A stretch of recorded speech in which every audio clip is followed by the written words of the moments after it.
जन गुलबर्ग में ये कौन सा प्लाजा है, ये मार्बल आर्केड के ऊपर जो है ना आगे ड्रोन लगा है, ऊपर एक बंदा भी जख्मी पड़ा है। दो लगे हैं, पता नहीं एक लगे या दो, एक दो ऊपर घूम भी रहे हैं। अल्लाह अकबर।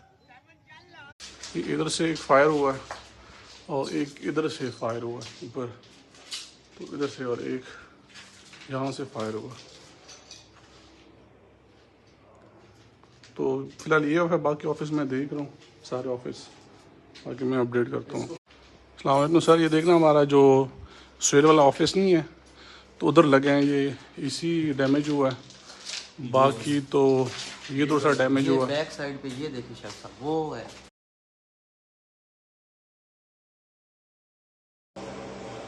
ये भी जो स्वेल वाला ऑफिस है ना, जैसे कुछ बुलेट निकले हैं यहाँ पे कुछ वॉशरूम में इधर लगे हैं।